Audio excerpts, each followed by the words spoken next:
Hello students, मैं सतीश जांगिड़ इस online class में आपका स्वागत करता हूं। आज हम टॉपिक लेके आए हैं सारणी का मान ज्ञात करना। तो आपको बेसिकली एकदम शॉर्ट ट्रिक्स समझाई जाएंगी। इस त्रिकोणमिति में ऐसी बेसिक शॉर्ट ट्रिक्स हैं जिनको आप देखते ही क्वेश्चनों को हल कर पाएंगे। तो देखो, सबसे पहले सारणी का मान ज्ञात करना, यानी सारणी की सहायता से त्रिकोणमितीय अनुपात का मान किस तरह ज्ञात किया जाता है वो आपको बता रहा हूँ। बेसिकली इससे एक नंबर का क्वेश्चन हर टाइम एग्जाम के अंदर पूछा जाता है। तो एक नंबर का क्वेश्चन किस तरह का आता है वो आज आपको हम बताने जा रहे हैं। तो देखो, तो सर देखिए, सबसे पहले सारणी का मान किस तरह ज्ञात किया जाता है। तो सर्वप्रथम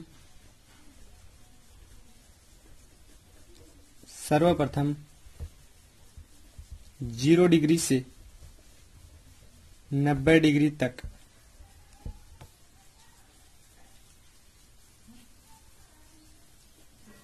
मान लिखते हैं। 90 डिग्री तक मान लिखते हैं। इसके बाद देखो नंबर 2, मतलब सर्वप्रथम तो क्या करेंगे कि 0 डिग्री से 90 डिग्री तक मान लिखेंगे। उसके बाद क्या करेंगे, उनके संगत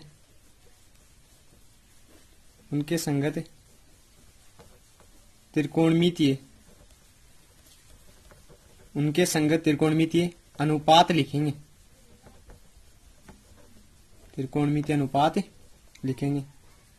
नंबर 3, 0 डिग्री से 90 डिग्री तक के मानों को क्रमशः 1, 2, 3, 4 से दर्शाएंगे।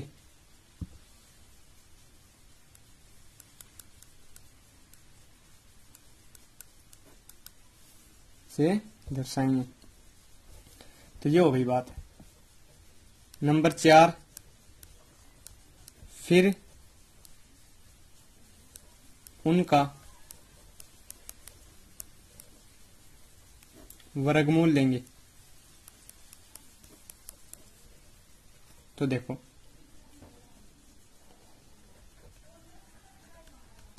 ठीक है। तो सबसे पहले 0 डिग्री से 90 डिग्री तक के मान लिखो। तो 0 डिग्री,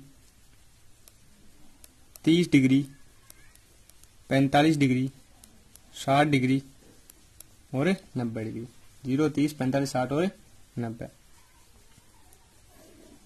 ये फॉर्मेट बना दिया हमने इसका। तो ऐसे इसका फॉर्मेट बना लेंगे। अब इसके त्रिकोणमिति के संगत इनके त्रिकोणमितीय अनुपात लिखेंगे। तो नीचे त्रिकोणमितीय अनुपात हो जाएंगे और इधर सारणी के मान हो जाएंगे। तो देखो, साइन थीटा सबसे पहले कौन सा आएगा, साइन थीटा, फिर कोस थीटा, फिर टेन थीटा, फिर कोट थीटा, फिर सेक थीटा, फिर कोसेक थीटा। ये हो गई। अब देखो, अब क्या करेंगे, इनके ऊपर क्रमांक लिखेंगे। क्या लिखेंगे, क्रमांक। तो देखो, ये लिख लिया क्रमांक 1, 2, 3, 4 और 5 है ना। अब 0 को यहां से 0 लिखेंगे। 0 क्या लिखेंगे, 0 लिखेंगे। तो यहां से 1 चालू करो। 1, 2, ये हो जाएंगे 3, ये कितना हो जाएगा, 4 हो गया। 4। अब देखो, अब क्या करेंगे, इनमें सभी में 4 का भाग देंगे। इन सभी में क्या करेंगे, 4 का भाग देंगे, डिवाइड करेंगे 4 से। तो सभी में दे दो 4 का भाग। अब इनका क्या करेंगे, वर्गमूल लेंगे। तो अब इनका वर्गमूल लेंगे सभी का। सभी का क्या कर लिया, वर्गमूल ले लिया। अब देखो, अब 0 का वर्गमूल क्या होता है, 0, और √4 का वर्गमूल 2 होता है। तो 0 का वर्गमूल तो 0 हो गया और √4 का वर्गमूल 2। तो 0 में 2 का भाग दोगे तो क्या आ जाएगा, 0 आ जाएगा। तो साइन 0 का मान 0। अब देखो, √1 का वर्गमूल 1 और बट्टा 4 का वर्गमूल 2, √2 का वर्गमूल √2 और बट्टा 4 का वर्गमूल 2। अब देखो यहाँ तो 2 की आधी पावर है और यहाँ 2 की पावर कितनी है, 1 है। तो आधार समान होने पर, भाग में आधार समान होने पर घातें क्या हो जाएंगी, घट जाएंगी। देखो इधर बता रहा हूँ साइड में, ये ऐसे है 1 की पावर m और 1 की पावर n। अब देखो आधार समान है ना, ए है दोनों जगह, तो भाग में आधार समान होने पर घातें ऊपर जाके क्या हो जाएंगी, घट जाएंगी, m माइनस n हो जाएंगी। तो यहाँ पे तो हमारे पास था 2 की पावर 1/2 और यहाँ पे कितना था, 2 की पावर 1। अब आधार समान है तो ऊपर जाके घातें क्या हो जाएंगी, घट जाएंगी। तो 1/2 माइनस 1, तो यहाँ कितनी बच गई, 2 की पावर माइनस 1/2। देखो ये आधी है और ये 1 है, तो 1 में से आधी जाएगी, आधी बच जाएगी, और ये बड़ी 1 है तो ये माइनस की तो माइनस का बच जाएगी। अब ये हो गया फॉर्मूला कौन सा, 1 की पावर माइनस m। अब इसको नीचे लाएंगे, अंश हर में लाएंगे तो क्या हो जाएगा, प्लस का हो जाएगा 1/a की पावर m। तो इसको इस तरह लेंगे 1/2 की पावर 1/2। अब इसको लिखते हैं, देखो आधी पावर को हम रूट से लिखते हैं, आधी पावर को किससे लिखते हैं, रूट से, तो ये √2 हो जाएगा, 1/√2। तो यहाँ पे कट के कितने आ जाएगा, 1/√2 आ जाएगा। अब देखो √3 का वर्गमूल √3 और बट्टे 4 का वर्गमूल 2 और 4/4 1 और 1 का वर्गमूल 1। अब देखो ये साइन क्या है, साइन 0 डिग्री का मान 0, साइन 30 का मान 1/2, साइन 60 का मान √3/2, साइन 45 का मान 1/√2 और साइन 90 का मान 1। अब साइन का व्युत्क्रम हम करेंगे, क्या करेंगे, साइन का उल्टा लिखेंगे, साइन का उल्टा लिखेंगे, मतलब 90 है वो 0 डिग्री की जगह लिखेंगे, 60 है वो 30 डिग्री की जगह लिखेंगे और 45 है वो 45 की जगह ही आ जाएगा। तो देखो कोस को उल्टा लिख दो, कोस 0 का मान 1, कोस 30 का मान √3/2, कोस 45 का मान ये का ये रहेगा 1/√2 और कोस 60 का मान 1/2, कोस 90 का मान 0। ये आ गया। तो ये किसके आ गए, साइन और कोस के आ गए मान, ठीक है, साइन और कोस। अब देखो टेन, अब टेन का मैंने आपको फॉर्मूला पढ़ाया था कि जब भी टेन थीटा बराबर हो तो साइन और कोस में किस तरह तोड़ेंगे, कि साइन थीटा बट्टे कोस थीटा। ये फॉर्मूला था ना टेन का, साइन और कोस के पदों में, साइन बट्टा कोस। तो यहाँ पे है टेन 0 डिग्री, तो टेन 0 क्या लिखेंगे, साइन 0 डिग्री बट्टे कोस 0 डिग्री। तो साइन 0 का मान 0, कोस 0 का मान 1, तो 0 में 1 का भाग देंगे, 0 में किसी भी संख्या का भाग देंगे तो क्या आएगा, हमेशा 0 आएगा, क्या आएगा 0। तो टेन 0 का मान 0। इसी प्रकार देखो किसका निकालेंगे, टेन 30 का, तो देखो टेन 30 डिग्री, इसको क्या लिखेंगे, साइन 30 डिग्री बट्टे कोस 30 डिग्री। अब साइन 30 का मान 1/2, कोस 30 का मान √3/2, 2 से 2 कैंसिल हो गया, टेन 30 का मान कितना आ जाएगा, 1/√3, तो 1/√3। तो इसी प्रकार निकाले ना, इसका कितना आ जाएगा 1, और टेन 60 का मान कितना आ जाएगा √3, और टेन 90 का अपरिभाषित, टेन 90 क्या हो जाएगा, अपरिभाषित, ठीक है। अब टेन को उल्टे क्रम में लिख दो तो वो किसका आ जाएंगे, कोट के आ जाएंगे, अपरिभाषित। यहाँ पे कितना आ जाएगा √3 और 45 ऐसा कैसा रहेगा, और यहाँ पे आ जाएगा 30, 60 की जगह कितना आ जाएगा 1/√3, और टेन 90 का मान ये हो जाएगा 0, सॉरी कोट 90 का, कोट 90 कितना हो जाएगा 0। ये कोट की बात होगी। अब देखो सेक की, अब सेक किसका व्युत्क्रम होता है, अभी कोस का होता है, क्योंकि सेक थीटा बराबर, देखो हम लिखते हैं सेक थीटा बराबर 1/कोस थीटा, यानी 1 का बट्टा हम कोस का क्या देंगे, भाग देंगे। तो कोस की जितनी भी संख्या है उनका 1 के बट्टा में क्या देंगे, भाग देंगे। तो 1 को 1 में भाग देना, वापस करता हो 1। अब देखो √3/2, तो 1 का बट्टा में हो गया ना, ऊपर चल जाएगा संख्या, तो कितनी जाएगी 2/√3, और इसमें किसका भाग देंगे, 1 का बट्टा में जाएगी तो √2 का रह जाएगी ऊपर, तो सेक 45 का मान कितना हो जाएगा √2, ठीक है। और ये देखो ये कितना हो जाएगा 2, व्युत्क्रम होगा। तो अब ये देखो 1 के बट्टा में 0 लेंगे हम, तो किसी भी संख्या में 0 भाग देते तो क्या आता है, इन्फिनिटिव आता है, क्या आएगा इन्फिनिटिव, तो ये आ जाएगा इन्फिनिटिव। अब इसका वापस रिटर्न कर दो, परिवर्त कर दो इसका, तो देखो परिवर्त करेंगे तो क्या आ जाएगा, अनंत 2 √2 और 2/√3, और ये आ जाएगा 1। ये आ गई आपकी सारणी। तो देखो समझ में आ गया क्या, वापस बता रहा हूं फिर से, देखो सारणी का मान किस तरह याद करेंगे। तो 1 नंबर में वही पहले बता रहा हूँ, ये सारणी के मान सभी याद होने चाहिए। अगर ये याद है ना तो 6.1 आपकी अंगुलियों पे एकदम कंप्लीट हो जाएगी भाई। कोई भी दिक्कत नहीं होगी, कोई भी प्रॉब्लम नहीं होगी। अगर सारणी के मान आपको फटाफट याद होने चाहिए, अगर किसी स्टूडेंट के सारणी के मान ज्ञात नहीं है या याद नहीं है मुख्य जबानी, तो क्या करेंगे कि एग्जाम के अंदर जैसे ही हमको कॉपी मिले तो सबसे पहले उसकी रफ पेज में, पीछे के पेज में रफ साइड में क्या करेंगे कि उस सारणी को हम बिल्कुल आराम से बना सकते हैं। किस तरह कि मैंने आपको बता रहा हूं, देखो बता दिया ना मैंने आपको, इस तरह बनानी है तो आराम से बना लेंगे।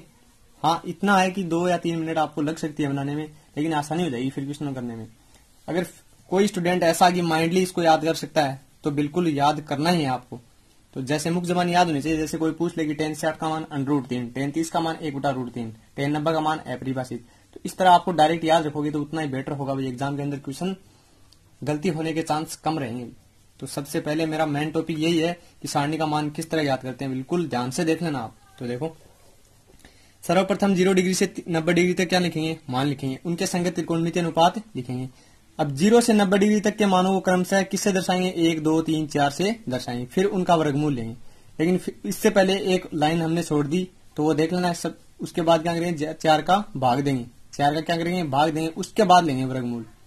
1, 2, 3, 4 अंकों से दर्शा दिया, फिर क्या करेंगे, 4 का भाग देंगे, डिवाइड देंगे, फिर उनके बाद उसका क्या लेंगे, वर्गमूल लेंगे। तो देखो सबसे पहले 0, 1, 2, 3, 4 दर्शा देंगे 4 से। अब क्या करेंगे, 4 अंक ना टोटल, तो 4 का क्या देंगे, भाग देंगे सभी में। तो 0/4, 1/4, 2/4 3/4 और 4/4 दे दिया भाग। अब क्या करेंगे, इनका वर्गमूल ले लेंगे, सभी का क्या ले लेंगे, वर्गमूल।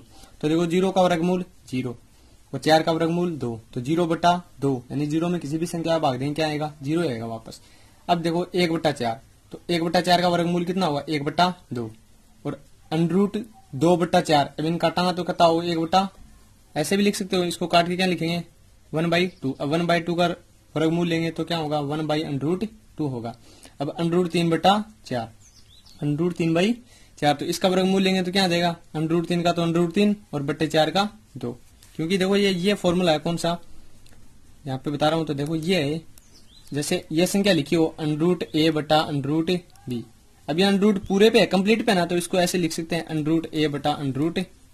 तो यही तो किया हमने, देखो यहाँ पे पूरा कंप्लीट √ था, तो इसको लिख दिया √3/√4। तो √4 का वर्गमूल करके हमने लिख दिया कितना, 2। ऐसे इसका जाएगा 4 में 4 का डिवाइड करेंगे, 1 आएगा, 1 का वर्गमूल लेंगे हम तो कितना आएगा, 1 ही आएगा। तो इस तरह हम सारणी निकाल लेंगे, ये मान निकाल लेंगे। तो ये सारणी सभी को आनी चाहिए भाई। एग्जाम के अंदर सबसे ज्यादा इंपॉर्टेंट है, 1 नंबर के लिए बेसिकली क्वेश्चन पूछता है और 100% पूछता है पेपर में। 100% 1 नंबर का क्वेश्चन 6.1 से पक्का आएगा भाई, रट लेना चाहिए, कंफर्म कर लेना। मैं बता रहा हूँ, फिर एग्जाम होने वाली है आपकी मैथ का पेपर 100% होगा भाई जुलाई के अंदर। 1 से लेके 15 जुलाई के आर पार आपका पेपर होने वाला है। तो बिल्कुल ध्यान से रहिए और बने रहिए हमारे साथ इस यूट्यूब चैनल के ऊपर, और बिल्कुल लाइक और सब्सक्राइब और शेयर, ये तीनों चीजें भूल न जाएं। वापस बता रहा हूँ, लाइक, सब्सक्राइब और शेयर तीनों चीजें आपको करनी बहुत जरूरी है। और बिल्कुल आपको एकदम त्रिकोणमिति इतनी आसान कर दूंगा आपकी कि आपको लगेगा ही नहीं कि त्रिकोणमिति का चैप्टर टिपिकल है। बिल्कुल सरल है, एकदम सरल है भाई। 10th क्लास की मैथ्स में सबसे आसान चैप्टर कौन है, त्रिकोणमिति। कौन सा भाई, त्रिकोणमिति है, ट्रिग्नोमेट्रिक सबसे आसान चैप्टर है। इसमें जितनी ट्रिक्स आएंगी, जितनी ट्रिकों से क्वेश्चन सोल्व होगा, उतनी ट्रिक से किसी भी चैप्टर के अंदर नहीं है भाई। बिल्कुल अगला टॉपिक हम इससे भी जबरदस्त लेके आ रहे हैं और मिलेंगे अगले वीडियो में एकदम धमाकेदार ट्रिक्स के अंदर आपको बेसिकली बताए जाएंगे। तो इसके क्वेश्चन करेंगे हम आगे के टॉपिक में क्या करेंगे, इसके क्वेश्चन करेंगे। इसके बेसिक क्वेश्चन है जितने भी आपको बता दूंगा, और साथ में ट्रिक बताऊंगा, ट्रिकों से डायरेक्ट क्वेश्चन के आंसर मिलेंगे भाई।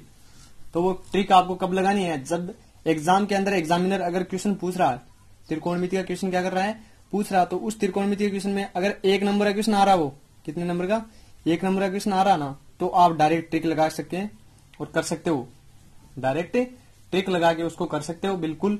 अगर 3 नंबर का या 2 नंबर का क्वेश्चन आ रहा, तो बिल्कुल भी भूल के भी ट्रिक मत लगा देना भाई, क्योंकि 2 नंबर के या 3 नंबर के क्वेश्चन में ट्रिक कोई मायना नहीं रखती भाई। क्योंकि अगर आप ट्रिक लगा रहे हो 2 नंबर के क्वेश्चन में, तो आपको वहां पे क्वेश्चन अगला मार्क्स दे या ना दे, कोई गारंटी नहीं है भाई। दे भी सकता है और नहीं भी दे सकता, दोनों है। तो 1 नंबर के क्वेश्चन में आपको ट्रिक लगानी है, तो 2 या 3 नंबर के क्वेश्चन में आपको ट्रिक नहीं लगानी है। तो थैंक यू, मिलते हैं अगले वीडियो में। तो प्लीज जितना समझ में आ गया हो, लाइक करें, शेयर करें एंड सब्सक्राइब करें। ओके, धन्यवाद।